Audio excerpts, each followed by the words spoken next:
Welcome back for another episode of News Nug. I have some raspberry cookies as the nugs for the week, and I'm here to bring you last week's cannabis news stories.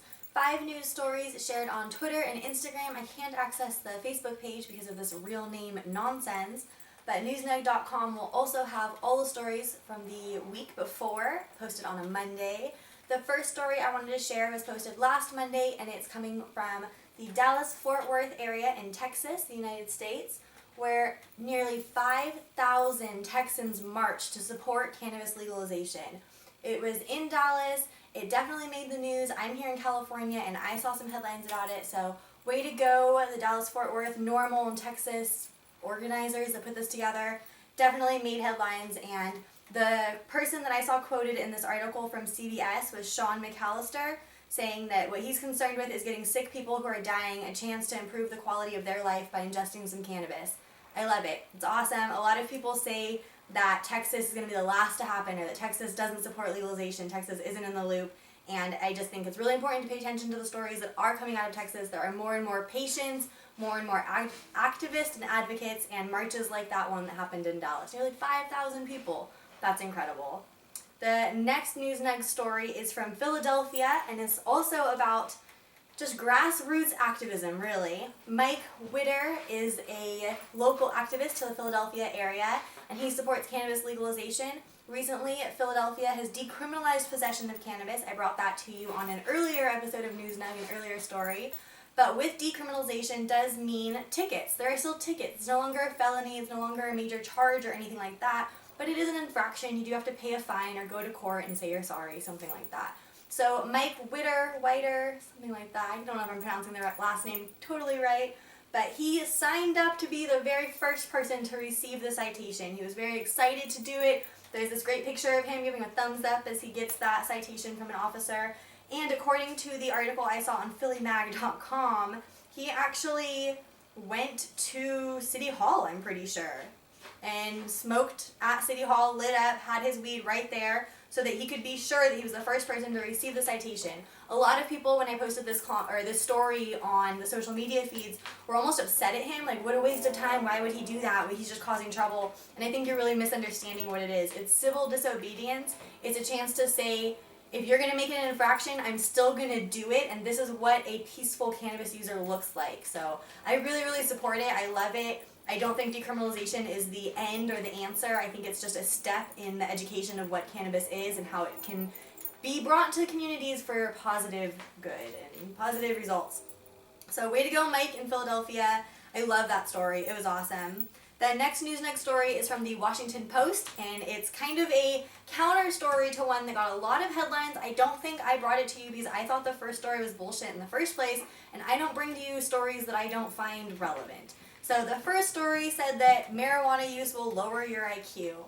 I've heard it, I'm just tired of propaganda, so I just ignored that story and moved on with what I found to be relevant research.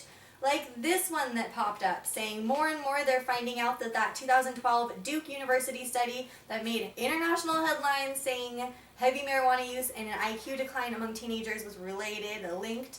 Now people are finding those findings questionable. Columbia University's Carl Hart noted that the very small sample of heavy users in the study led him to question how generalized these results were. They did a follow-up study in the same journal that the Duke paper failed to account for a number of confounding factors. They just didn't really flesh out all of the ifs, ands, and cans of a proper study. So no, it doesn't lead to IQ decline. This one quote from the Washington Post article said that in particular, alcohol use was found to be strongly associated with IQ decline. The author wrote, no other factors were found to be predictive of IQ change. No other factors other than alcohol, and alcohol is legal and regulated throughout the entire world. There are many countries that have no alcohol allowed, but it is still regulated in some way, especially in the United States. It's a major part of American culture. So the fact that we have actually, there's the scientist right here saying alcohol is linked to an IQ decline, and that doesn't make major headlines, but some improper study about how cannabis may be, and that's all over the news. These things infuriate me, and they're exactly why I do this show. Yeah, that's exactly why. So no, marijuana use doesn't lower your IQ. Yes, studies can be paid for and published to say ridiculous amounts of things, and that's why you need to understand the truth of what it is you're talking about. Research for yourself, look at who funded the studies, look at how large the sample sizes were, and look at how those studies were accepted into the peer groups and into the other communities of science, that type of thing.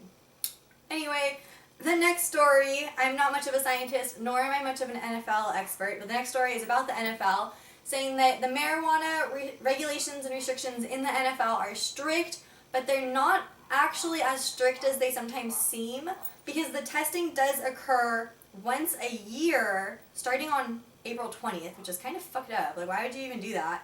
But then it's between April and August, they get tested once and not again for the entire year. There's also a permitted amount of THC, which was at 15 nanograms, but now I think it's at 50 nanograms. Wait, no, maybe it was at 35 and now it's at 15. Backwards. It was at 15, now it's at 35. It's such a small difference. We're talking parts per million of these nanograms of THC. So it's not really that it's a zero tolerance policy, but it is very minute. Even this change that's allowing more THC in these tests, it's such a minute change that it's still not that significant. But they're only tested once a year. So cannabis generally stays in your system for about a month. I don't know, it's just this kind of weird gray area. This article from USA Today Sports also goes on to say that the NFL actually has one of the lowest limits for marijuana compared to the Olympic standard or baseball, anything else. They've used 50 for the Major League Baseball nanograms and 150 for the Olympics. So why is NFL even at 35? Why are they even so low in the first place? Doesn't make a lot of sense, and I think it can generally be agreed upon that marijuana is not a performance-enhancing drug, so just kind of this weird middle ground with sports. But again, I don't know much about the NFL. It's interesting to read more and more about the NFL just because marijuana is becoming a headline with the sport, but I definitely could still use a lesson or two in all of that. The last story this week says on the headlines that it's from Denver and Denver and Washington, but this story is affecting people in California as well. I am a patient in California, and I know at least one dispensary that has had their ATMs shut off.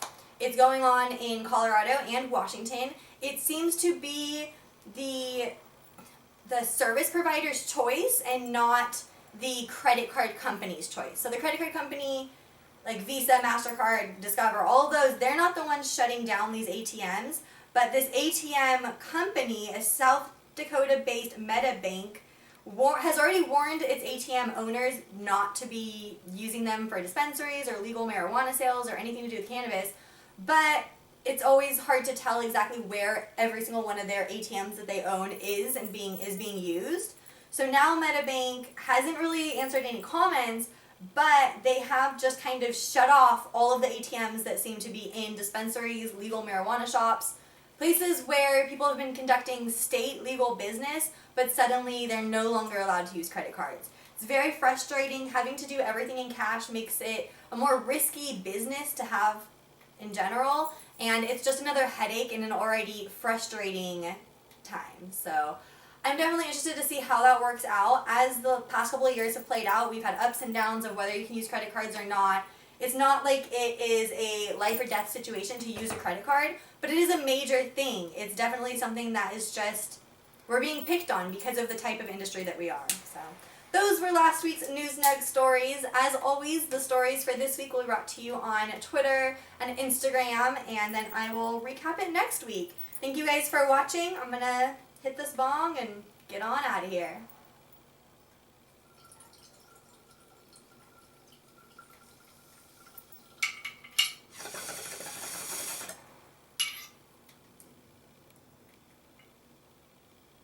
Stay informed and stay high, you guys.